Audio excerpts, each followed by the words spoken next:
Alhamdulillahi Rabbil Alamin, wassalatu wassalam ala sayyidil mursalin wa ala alihi wa sahbihi ajma'in. Rabbi syrah li sadri wa yassir li amri wa hlul 'uqdatan min lisani yafqahu qawli wa la hawla wa la quwwata illa billahil aliyyil 'azim.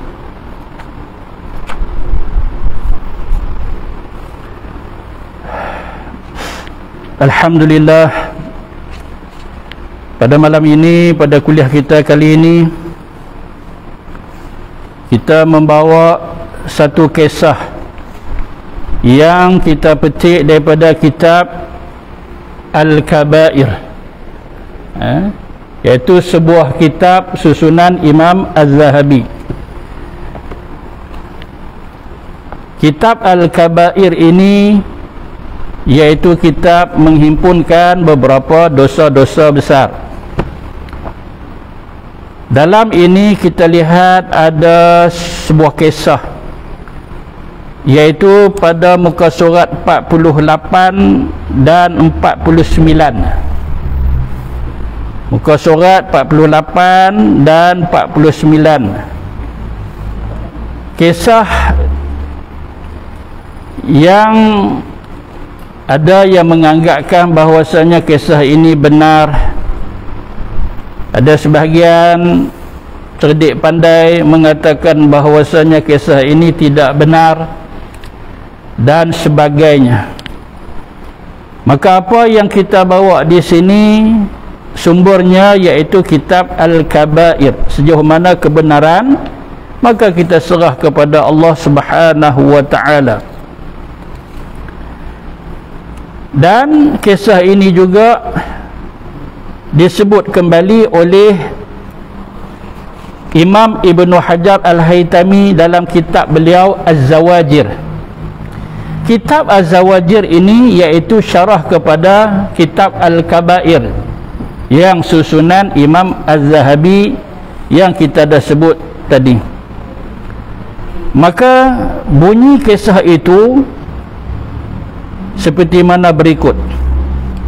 Wa qad hukiya anna rajulan ghaniyan hajja fa'auda'a akhara mawsuman bil amanati was salahi alfa dinarin hatta ya'uda min Arafah. Falamma 'ada wajadahu qad mat fasa'ala zurriyatahu 'anil mal falam yakul lahum bihi 'ilm. Fasa'ala ulama'a Makkah an qadiyatihi faqalu lahu idza kana nisful layli fa'ati zamzama fanzur fiha wa nadi ya fulan bismihi فَإِذَا كَانَ مِنْ أَهْلِ الْخَيْرِ فَيُجِيبُكَ مِنْ أَوَّلِ مَرَّةٍ فَذَهَبَ وَنَادَى فِيهَا فَلَمْ يُجِبْهُ أَحَدٌ فَأَخْبَرَهُمْ فَقَالُوا لَهُ إِنَّا لِلَّهِ وَإِنَّا إِلَيْهِ رَاجِعُونَ نَخْشَى أَنْ يَكُونَ صَاحِبُكَ مِنْ أَهْلِ النَّارِ اذْهَبْ إِلَى أَرْضِ الْيَمَنِ ففيها بئر تسمى بئر برهوت يقال إنه على فم جهنم فانظر فيه بالليل ونادي يا فلان فيجيبك منها. فمضى إلى اليمن وسأل عن البئر فدلوا عليها فذهب إليها ليلا ونادى فيها يا فلان فأجابه فقال أين ذهبي فقال دفنته في الموضع الفلاني من داري ولم ائتمن عليه ولدي فأتهم واغفر هناك tajiduhu faqala lahu man ladzi anzalaka hahuna. Baik tuan-tuan yang rahmati Allah sekalian, riwayat ini seperti mana yang kita sebut tadi dalam kitab Al-Kabair susunan Imam Az-Zahabi pada muka surat 48-49 juga disebut semula tanpa sebarang kritikan oleh Imam Ibn Hajar dan kitab dia Az-Zawajir. Mari kita lihat apa pengertian dia. Bahawa seorang lelaki yang kaya telah pergi menunai ibadah haji dan ia menyerahkan hartanya kepada seorang kenalannya untuk menjaga amanah, dan hartanya sebanyak 1000 dinar. Ada dalam riwayat yang lain dia kata harta yang ditinggalkan kepada orang tersebut sebanyak 10.000 dinar. Hal itu tiada diketahui orang hingga ia kembali daripada Arafah. Maksudnya apa? Maksudnya orang yang kaya ini dengan seorang yang dia anggap sebagai amanah boleh jaga harta dia, antara mereka berdua ya. Tak ada orang ketiga yang tahu masalah ini, iaitu masalah dia tinggalkan duit sebanyak 1000 dinar. Ada riwayat yang kata 10.000 dinar. Orang lain tak tahu, hanya mereka berdua. Maka tatkala lelaki itu kembali iaitu kembali daripada Arafah, mendapati orang yang diserahkan amanah dan hartanya itu telah mati. Dia balik-balik, dia pergi carilah orang tadi, orang tu lah kan. Lama mana yang dia pergi ke Arafah tu tak tahu. Balik, patah balik ni dia pergi cari orang tu, dengar kata orang tu dah tak ada, dah meninggal dunia. Maka ia bertanya kepada warisnya tentang hartanya itu. Ni kita baca ni terjemahan daripada apa yang kita sebut daripada lafaz Arab. Habis tu nanti kita akan buat ulasan. Maka tiada dari kalangan mereka yang mengetahuinya. Lalu ia pergi bertanya ulama di Mekah. Maka mereka berkata, pada waktu tengah malam hendaklah kamu pergi ke telaga Zamzam dan teleklah di dalamnya dan serulah wahai fulan, sebutlah nama dia. Orang yang kamu amanahkan duit ringgit tu, dia tak katalah duit ringgit, 1000 dinar. Ada yang kata 10.000 dinar tu. Orang tu hang kenal, hantar nama dia, sebut nama dia ketika itu. Jika ia keluar sebagai ahli kebajikan, maka ia menjawab panggilanmu daripada awal-awal lagi. Maksudnya apa? Sekiranya orang yang kamu amanahkan itu betul orang ni orang yang baik, sekali sebut nama dia, dia akan menyahut. Maka ia pun pergi dan menyeru ke dalamnya, iaitu dia pergi ke telaga Zamzam. Tetapi tiada siapa yang menjawab. Dia panggil sebut nama jelas dah, kuat derah, kan kata seluruh dia kan tu mungkin tak dengar, tapi tak siapa pun yang menjawab. Maka lelaki itu mengkhabarkan kepada ulama Mekah tadi. Maka mereka berkata, inna lillahi wa inna ilaihi raji'un. Takutilah bahawa sahabat kamu itu daripada isi neraka. Kalau begitulah, betul kamu tak dengar? Dia menyahut, tak dengar. Kalau begitu, apa yang kami tahu, ianya daripada ahli neraka. Oleh itu, pergilah kamu ke bumi Yaman. Maka di sana ada satu telaga yang terletak di satu wadi yang bernama Barhut. Dan telaga ini sebenarnya berada di Hadramaut. Ada satu tempat yang nama dia Barhut, terletak ke arah timur bandar Tarim dan Sana'a.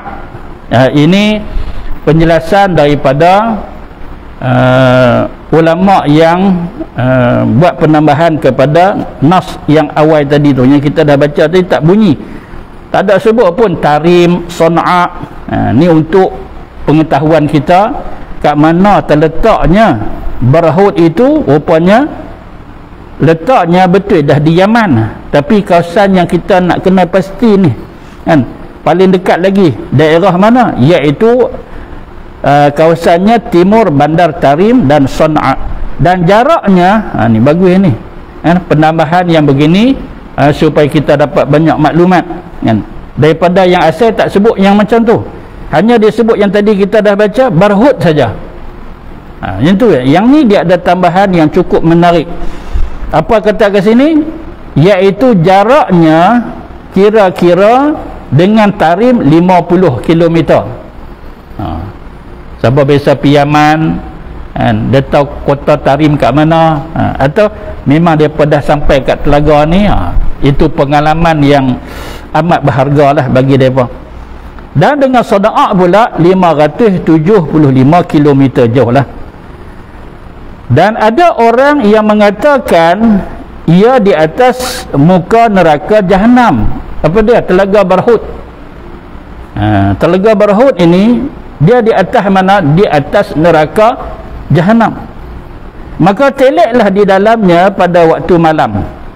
Kemudian seru di dalamnya, wahai si fulan, sebut nama dia. Maka ia akan menjawab seruan kamu itu. Tentu dah dia akan jawab kat situ. Sebab apa? Sebab kamu dah pergi kat telaga Zam-Zam, dia tidak menyahut, sudah tentu kat sana dia akan sahut panggilan kamu itu. Kemudian laki itu pun pergilah ke Yaman dan bertanya tentang telaga tersebut duk kat mana. Maka ditunjukkanlah oleh orang di situ kepadanya, lalu ia pergi kepadanya pada waktu malam dan ia menyeru ke dalamnya, wahai fulan. Maka ia menjawab seruan itu, ya saya, dia jawab. Lalu ia bertanya, di mana emas aku? Sebut-sebut saja ya, terus dia tanya, mana emas aku?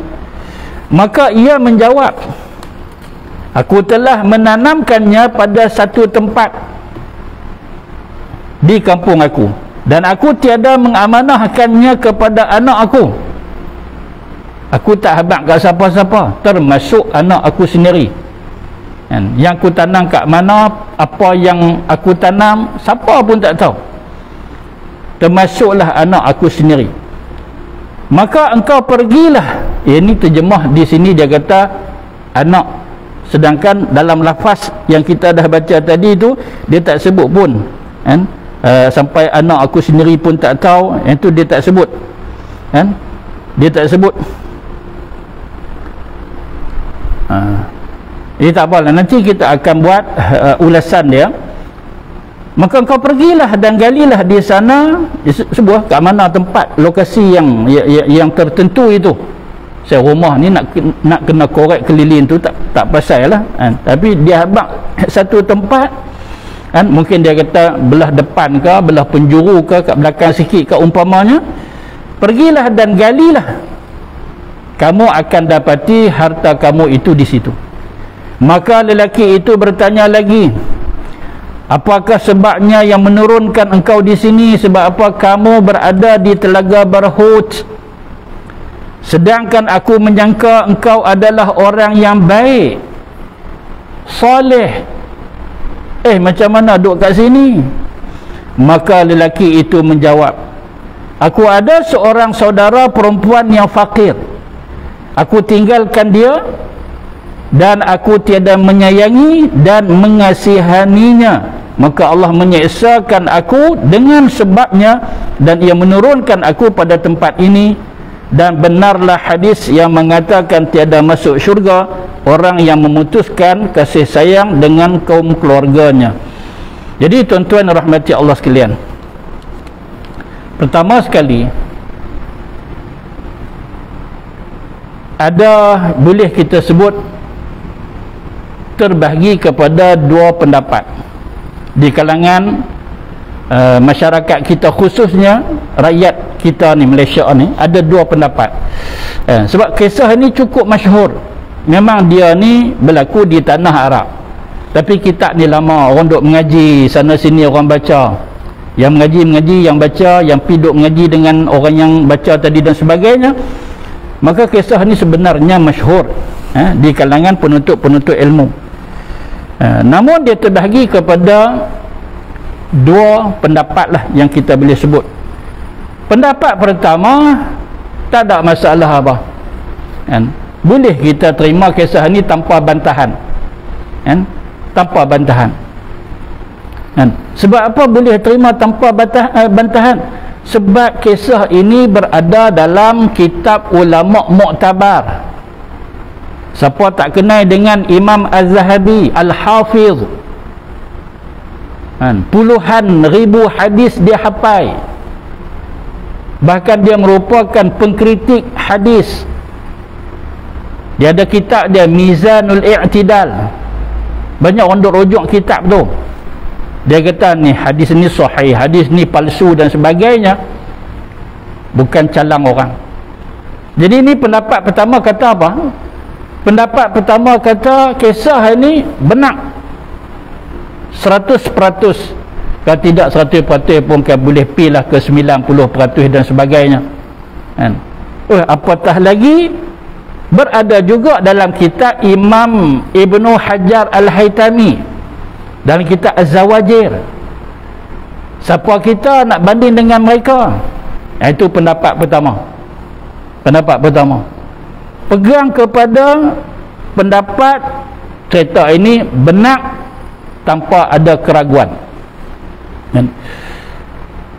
Satu kumpulan lagi di kalangan kita ni mengatakan bahawasanya betul, kami tak nafi Imam Az-Zahabi, kami pun tengok kitab dia. Az-Zawajir pun ada, kan kata duk dengar tak ada kitab pun kat kami. Kami ada kitab-kitab tu. Walaupun mereka ni hebat, ini pendapat yang kedua, walaupun mereka ni hebat, tapi mereka ni jangan kita lupa manusia. Manusia ada betul, ada salah. Kenapa? Kerana kisah ini tidak ada sanad. Ni bagi pendapat yang kedua, tak ada sanad. Hukiyah, dikisahkan, diceritakan. Apa? Itu alasan dia apa? Satu. Yang keduanya, masuk akal tak?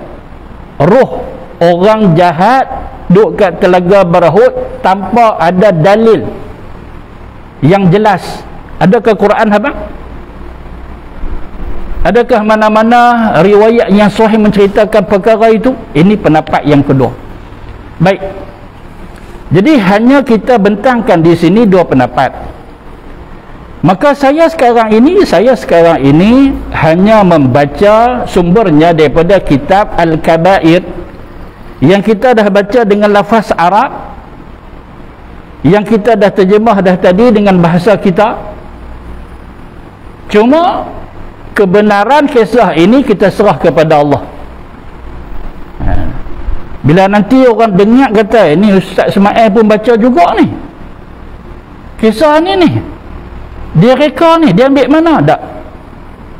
Tak reka, tapi ambil dalam kitab yang kita dah tunjuk dah tadi, kitab Al-Kabair. Siap dengan muka surat 48 dan muka surat 49. Jadi kita dedahkan di sini bahawasanya ianya ada dua pendapat, dan kita jadikan ia sebahagian daripada isi kuliah kita sebagai kita ambil iktibar. Benar ke tidak benar itu serah kepada Allah. Dan kita tak mau duk sangka buruk kepada ulama-ulama yang muktabar ini. Jadi tuan-tuan rahmati Allah sekalian, selain daripada apa yang kita dah baca di sini, bahkan saya pernah baca dalam kitab-kitab yang lain bahawasanya orang lelaki yang kaya ini dia nak bermusafir. Bila dia nak bermusafir, dia ada harta, payah kalau dia nak bawa, takut lagi zaman dulu ada penyamun-penyamun di tengah jalan. Dah banyak dah yang jadi mangsa. Mungkin dia sendiri, wallahu ta'ala a'lam, mungkin dia sendiri pernah tertimpa dengan kejadian yang macam itu, iaitu rompakan. Akhirnya ni kesan daripada pengalaman dia, akhirnya dia pergi cari satu orang yang beramanah untuk dia letakkan harta dia, tapi di sini dia sebut sebagai 1000 dinar. Satu riwayat lagi kata apa? 10,000 dinar, bukan dinar biasa tetapi dinar emas. 1000 dinar emas. Sebab tu apabila Syekh ni jawab dekat Telaga Berhut, ya saya, bila panggil nama dia, terus dia tanya, mana emas aku? Bermaksud 1000 dinar emas. Apa yang saya baca, jadi kita masuk sekali dengan cerita ini. Bahkan cerita sini dia kata, saya korek, saya simpan satu tempat di kampung saya, di tanah kat rumah saya, siapa tak tahu, termasuk anak saya. Maknanya apa? Dia ada anak. Sedangkan apabila ditanya kepada dia, macam mana tuan duduk dekat Telaga Berhut, sebab apa? Telaga Berhut ini tempat yang tak elok. Dia terletak di muka api neraka Jahanam. Muka api neraka Jahanam ni, Telaga Berhut ni, macam mana tuan ada kat sini? Dia kata, kerana saya abaikan saudara perempuan saya tak peduli dia. Arti dia ada juga adik perempuan dia. Sedangkan dalam riwayat yang saya baca, lain pada yang ni, dia tak sebut anak. Dia kata apa? Dia kata, saya ada adik perempuan, saya tak peduli ke dia. Saya bawa harta saya bawa pakaian saya bermusafir, saya tinggal adik saya. Dahlah adik perempuan dengan miskin, tak ada harta. Tinggal kalau adik tu laki tu lain, adik perempuan kaya tak apa, dahlah duit tak ada, fakir, pas perempuan pula. Dia tinggal, pandai-pandailah hidup. Dia pun pilah ke Mekah, beribadat, tawaf, ambil Quran, baca. Macam itulah ibadat dia. Orang yang tak tahu ni kata, baguslah kawan ni, syekh mana ni, orang mana ni, wali Allah ni, hebatnya. Kita tawaf tak tawaf macam dia. Dia tawaf berapa kali tawaf. Baca Quran pula tak putih-putih. Doa, nangis ketika doa dia dan sebagainya. Kira cerita tentang dia ni cukup hebat. Ni saya nak serah duit saya banyak ni kat siapa yang paling amanah. Sembang. Adalah yang bagi pendapat ke dia, kalau yang paling baiklah yang saya duk tahu lah ni syekh tu, lebih kurang syekh tu, sampai boleh dia katakan tak keluar masjid, punya buat ibadat dalam ni. Itu dah kisah permulaan macam mana dia dapat syekh tu. Dia tinggal harta dia yang kata 1000 dinar emas tu tadi. Dan ada riwayat lain kata apa? 10,000 dinar emas. Maka apabila dia tinggal harta dia kepada Tok Syekh ni, dia pun pilah bermusafir. Tapi sini yang kita baru baca tadi, dia pergi ke mana? Dia pergi ke Arafah. Dalam riwayat lain dia bermusafir. Dia cerita macam tu ya, tak abang pergi mana. Habis tempoh musafir dia balik. Bila dia balik, cari-cari tak jumpa. Dia cari Tok Syekh tu, tak jumpa. Tanya orang, ada yang kenal. Kalau yang tu lah, dia dah tak ada dah. Dah mati dah. Allahu Akbar. Dah mati dah. Macam mana dengan dinar emas dia? Oh, dia susah hatilah. Akhirnya adalah yang bagi cadangan kepada dia. Tanya dah, ni ulama kita pun ramai di sini. Tanya, mudah-mudahan dia ada petunjuk. Maka dia pun tanya, kalau yang saya baca dalam kitab yang lain, seorang saja ulama yang dia jumpa. Tapi di sini dia kata beberapa ulama. Mereka memberi pendapat, mereka maksudnya ramai. Tak apalah. Jadi itulah yang kita sebut ni, dia ada beberapa versi, beberapa kisah yang kisah ini adalah sama tetapi dengan pelbagai. Yang kata 1,000 dinar, ada 10,000 dinar. Yang kata dia tak ada siapa, dia hanya berdua dengan adik perempuan dia. Sini pula kata dengan anak dia sekali, tak tahu apa. Tak apa, yang tu tidak ada masalah apa. Pasal apa? Pasal masing-masing kitab dia cerita mungkin ada penambahan daripada pihak-pihak tertentu, wallahu taala a'lam. Apa yang kita sedang sebut ini dia punya asas kepada cerita ini. Maka ulama Mekah ni bagi tahu kepada dia, serulah nama dia di Telaga Zamzam. Dan dalam riwayat ini kata bahawasanya roh orang yang soleh itu berada di Telaga Zamzam. Sebut nama dia, ya sebut nama dia, ya apa? Kalau nama kata Abdullah, ya Abdullah, ya Muhammad, tu contoh. Sebut nama dia. Sekali sebut saja dia akan menyahut. Sekali dia sebut tak, dia balas kali yang kedua tak jawab. Esok dia pergi jumpalah ulama Mekah tu, dia bagi tahu, saya dah sebut dah nama dia tapi tak menyahut. Terus ulama Mekah tu kata apa? Inna lillahi wa inna ilaihi raji'un. Malang sungguh nasib dia tak duduk kat sini. Cuba pergi ke Yaman, satu telaga nama dia Barhut.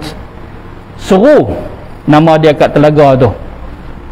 Ni saya dia akan menyahut dekat telaga itu. Dia pergi macam yang kita dah sebut tadi, rupa-rupanya duduk kat situ. Ya saya, apa nama dia, dipanggil, dia kata ya saya.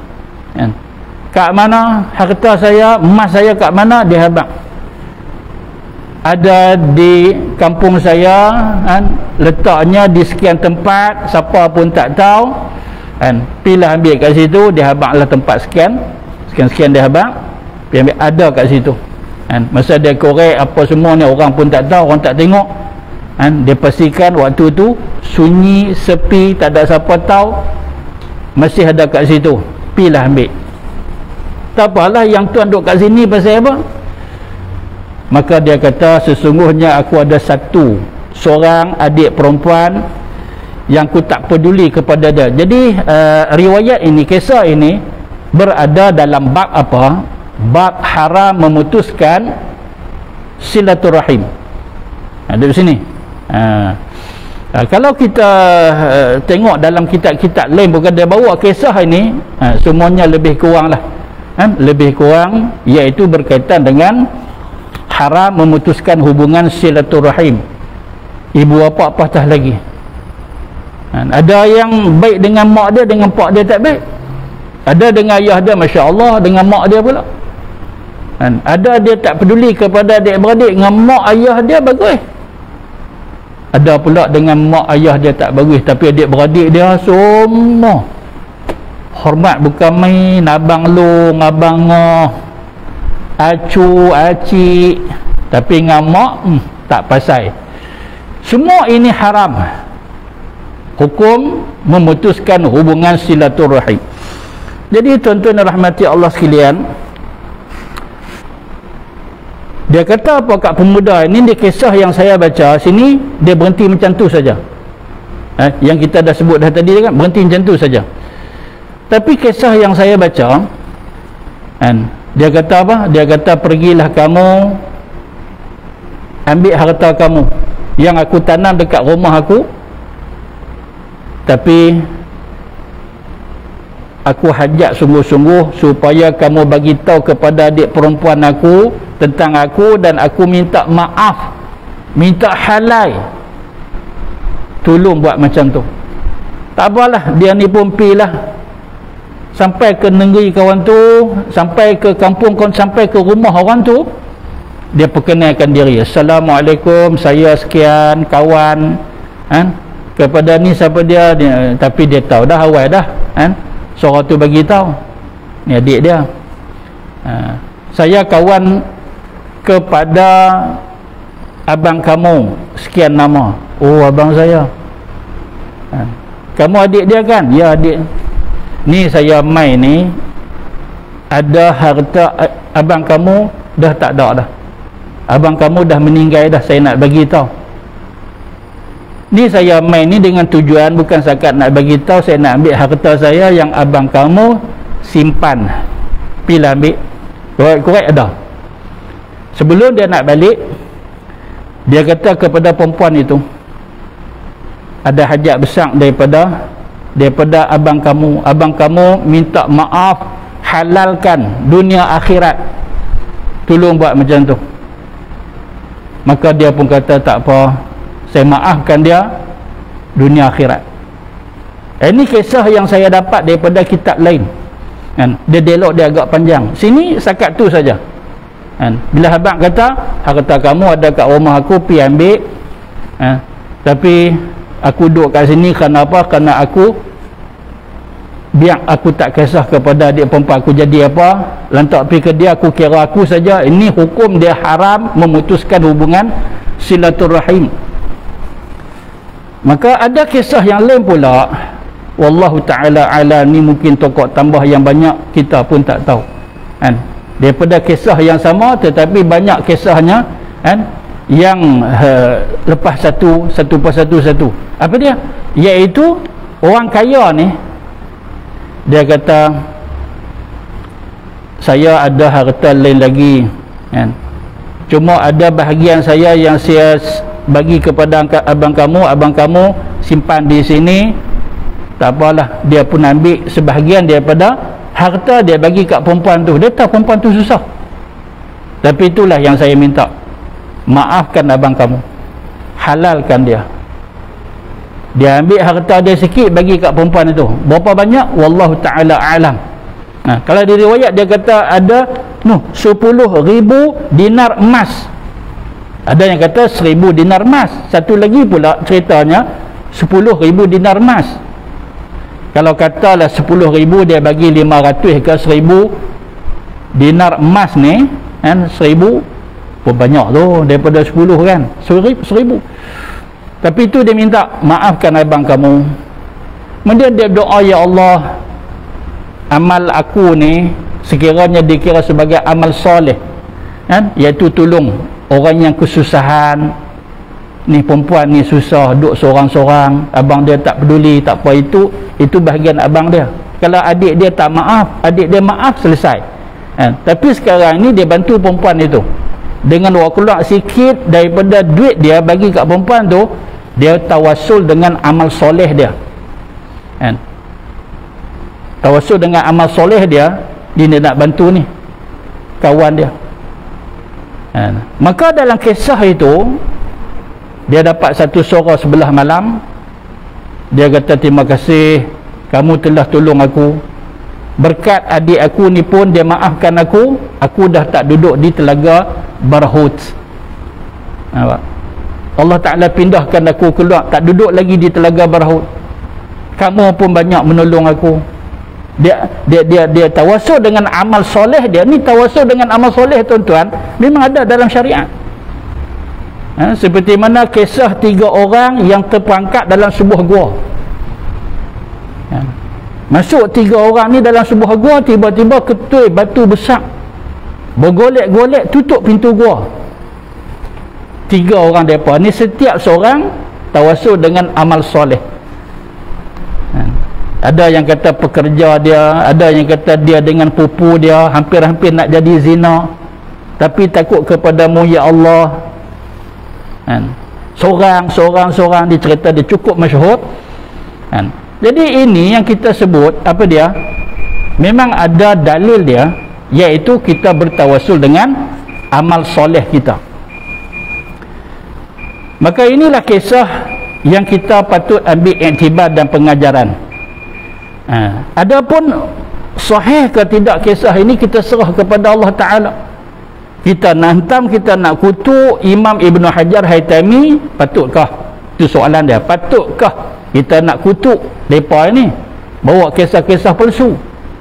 Lagi pula ni Imam Az-Zahabi yang dulu sekali daripada Imam Ibn Hajar ini penyusun kepada kitab Al-Kabair, adakah kita nak hentam dia kerana dia bawa kisah-kisah yang palsu? Maka ini pun kita serah kepada Allah Subhanahu wa ta'ala.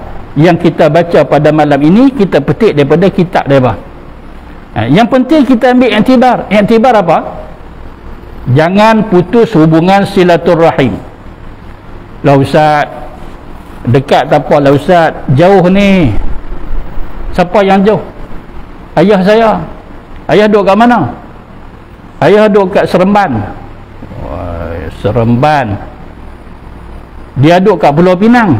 Ayah duduk kat Seremban. Tahu ayah kat mana? Seremban tu. Tahu tak? Dia tahu ada alamat, nombor telefon. Semua ada. Alamat ada, nombor telefon ada. Telefon dulu. Malam ni telefon dulu. Selang sehari dua jumpa kita. Assalamualaikum Ustaz. Sahabat telefon saya, telefon dia tak angkat. Tak apa. Tak apa, telefon tak? Betul tak? Betul saya telefon. Aku silap nombor dah, tak silap nombor Ustaz. Saya balas 2-3 kali. Kau latih silap tekan ke apa ke? Mereka tak angkat Ustaz. Tak apa. Ni, hati kita kok mana? Nak putus ke nak hubung? Nak hubung lah Ustaz. Seram dengar cerita ni Ustaz. Nak hubung lah. Tapi mereka tak angkat. Mereka tak angkat tak apa. Tapi Ustaz, saya dengar mereka nak angkat, saya letak. Yang tu tak mau. Yang tu tak mau. Memang tak mau nak hubung. Dia mohong siapa ni? Dia nak mohong siapa yang sebenar? Saya kontak mereka Ustaz. Mereka tak angkat. Lambat sikit hang letak. Tunggu sampai tali yang tu putus. Tunggu dulu. Yang ni tak angkat kenapa? Tak sabar sungguh. Tunggu dulu. Yang ni sekali dia bunyi macam tu tak terus. Allah tahu kan? Hati kita ni kok mana Allah Ta'ala tahu kan? Hati nak jadi baik ke? Hati nak jadi jahat? Allah Ta'ala tahu. Jadi tuan-tuan yang rahmati Allah sekalian, inilah pengajaran yang kita dapat ambil. Satu, apa dia? Jaga hubungan silaturahim kita. Jangan putus dengan siapa-siapa.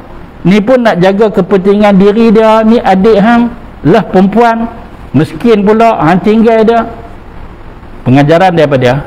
Allah tidak peduli kepada ibadat kita. Kita ingat kita dah buat ibadat ni, kita selamat, Allah sayang. Ada lagi tanggungjawab kita yang lain, jangan diabaikan. Ni kita ni nak kena pada hablum minallah hablum minan nas. Ni elok hubungan dengan Allah Ta'ala, tapi dengan sesama manusia apatah lagi adik-beradik. Jangan bila kita buat satu-satu tu Allah Ta'ala suruh ke? Yang 2-3 kita tak mau buat? Tak. Bila Allah Ta'ala sebut dalam Quran udkhulu fis silmi kafah, apa maksud dia? Maksud dia iaitu semua yang Allah Ta'ala suruh tu ambil lah. Mana duk pilih-pilih? Yang ni aku suka, ni aku tak suka. Ni aku mau, yang ni aku tak mau. Ni aku nak buat, yang ni aku tak mau. Apa hang nak buat, apa hang tak mau, ni semua-semua ni Allah Ta'ala suruh kita buat. Begitu tuan-tuan yang dirahmati Allah sekalian. Maka apabila tamatnya kisah tadi, maka tamatlah kuliah kita. Yang kita nak baca ini sahaja sebuah kisah yang sememangnya pada awal lagi kita dah sebut, seperti yang kita pernah dengar kontroversi kisah yang tak perlu dihebahkan. Sebab apa? Sebab dia palsu, benar-benar dia sebagai rekaan yang nyata dan sebagainya, seperti mana pihak yang kedua sebut. Pihak yang kedua sebut, yang kita sebut tadi, ada dua, sekurang kita kata ada dua pendapat. Pendapat pertama kata terima sudah. Pendapat yang kedua kata apa? Dah. Kisah ni tak benar. Begitu. Jadi inilah yang kita cuba ketengahkan. Kenapa? Kerana dia bukan sebarang kisah, bahkan kisah yang dianggap sebagai isu dalam masyarakat kita ni. Ada ustaz yang cerita sikit saja kisah ini terus dihentam. Terus dihentam rapat, kutuk dan sebagainya. Ni kat media sosial kita ni tuan-tuan yang dirahmati Allah, macam duk jadi perang. Kutuk mengutuk, kata mengata di antara asatizah, di antara ilmuan A yang mengaji, B pun yang mengaji juga. tapi kutuk mengutuk antara satu sama lain. Kan? Kita ambillah pendekatan yang selamat, yang elok, kan? Kecuali kalau jelas kan? Ianya disebut sebagai palsu, yang tak boleh kita nak riwayat, ini jelas. Sekarang ni siapa nak kata yang ni tak betul, kan? Sungguh-sungguh tak betul, tak berani kata, cuma mereka kata apa? Tak masuk akal, kan? Roh kapiak duduk kat situ, tak ada dalil, kan? Jadi setakat itu saja hujah yang nak menolakkan dan nak mengutuk, nak kata bahawasanya Imam Az-Zahabi ini seorang yang dianggap sebagai tidak adil dalam periwayatan dan sebagainya. Maka bagi saya ianya keterlaluan. Baik, tuan-tuan rahmati Allah sekalian, insya-Allah saya rasa setakat itu saja perkongsian kita pada kali ini. Mudah-mudahan ianya bermanfaat dan kita sampaikan kepada sahabat-sahabat kita yang lain. Wallahu ta'ala a'lam. Bismillahilladzi la yadurru ma'asmihi